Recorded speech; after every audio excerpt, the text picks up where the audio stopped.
দর্শক, সাবেক বস্ত্র পাট মন্ত্রী এবং আওয়ামী লীগের সাবেক সভাপতি মণ্ডলীর সদস্য আব্দুল লতিফ সিদ্দিকীকে গ্রেফতার করে ডিবি হেফাজতে রাখা হয়েছে। এই মুহূর্তে ডিবি অফিসে আছেন আমাদের সহকর্মী মুহিম মিজান, সরাসরি যুক্ত হচ্ছেন তিনি আমাদের সাথে।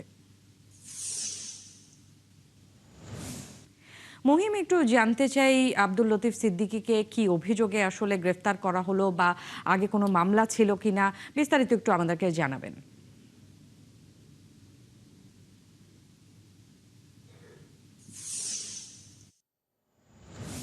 গ্রেপ্তার করা হয়েছে আজকে বিকেলে গুলশানে তার বাসা থেকে। ডিবি পুলিশ সেখান থেকে তাকে গ্রেপ্তার করে নিয়ে এসেছে। আপনি জানেন যে গত সোমবার শাপলা চত্বরের হত্যার ঘটনায় আন্তর্জাতিক অপরাধ ট্রাইব্যুনালে অভিযোগপত্র দায়ের করা হয়েছে এবং সেই অভিযোগপত্রে আব্দুল লতিফ সিদ্দিকী, সাবেক যে পাট ও বস্ত্রমন্ত্রী, তার নাম রয়েছে এবং সেখানে তার বিরুদ্ধে গ্রেপ্তারি পরোয়ানা জারি করা হয়েছে। মজার বিষয় হচ্ছে, আজকে আব্দুল লতিফ সিদ্দিকী সিএমএম আদালতে একটি মামলা হাজিরা দিতে গিয়েছেন এবং তিনি আজকে সকালে শুনেছেন যে শাপলা চত্বর হত্যাকাণ্ডের ঘটনায় তার বিরুদ্ধে গ্রেপ্তারি পরোয়ানা জারি করা হয়েছে এবং সে ওইখানে গিয়ে সিএমএম আদালতে গিয়ে হাজিরা দিতে গিয়েছেন এবং সেখানে তিনি আসলে জামিন আবেদন করেছেন এই মামলাটি, শাপলা চত্বরের ঘটনার মামলাটি। এবং যখন তিনি জামিন পাননি, কারণ এই মামলাটি তো আসলে সাধারণ মামলা নয়, এটা আন্তর্জাতিক অপরাধ ট্রাইব্যুনালের মামলা, তিনি গণমাধ্যমের সঙ্গে কথা বলেছেন যে যদি এর মধ্যে পুলিশ তাকে গ্রেপ্তার না করে তাহলে আগামী রবি বা সোমবার তিনি নিজেই আন্তর্জাতিক অপরাধ ট্রাইব্যুনালে গিয়ে হাজির হবেন বা আত্মসমর্পণ করবেন।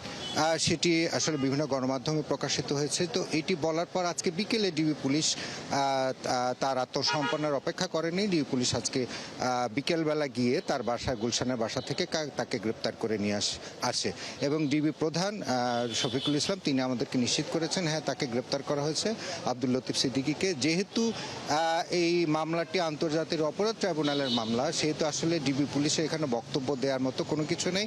আগামীকাল প্রথা অনুযায়ী আন্তর্জাতিক অপরাধ ট্রাইব্যুনালে তাকে সোপর্দ করা হবে। বাদ বাকিটা আসলে আন্তর্জাতিক অপরাধ ট্রাইব্যুনালের প্রসিকিউটররা তার বিরুদ্ধে কী কী অভিযোগ আছে সেই সমস্ত বিষয়গুলো যদি গণমাধ্যমের সাথে সুনিশ্চিতভাবে বলে এবং পুঙ্খানুপুঙ্খভাবে বলে, সেই বিষয়টি আগামীকালকে জানা যাবে। যেহেতু আন্তর্জাতিক অপরাধ ট্রাইব্যুনালের আসামি আব্দুল লতিফ সিদ্দিকী, সেহেতু ডিবি পুলিশ শুধু গ্রেপ্তার করে আগামীকালকে তাদের হাতে সোপর্দ করবে। এইটুকুই হচ্ছে ডিবি পুলিশের কাজ।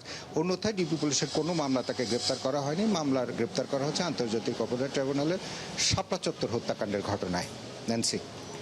মহিম, আপনাকে ধন্যবাদ। দর্শক, মুহিম মিজান আমাদেরকে জানাচ্ছিলেন যে লতিফ সিদ্দিকীকে গ্রেফতারের আপডেট।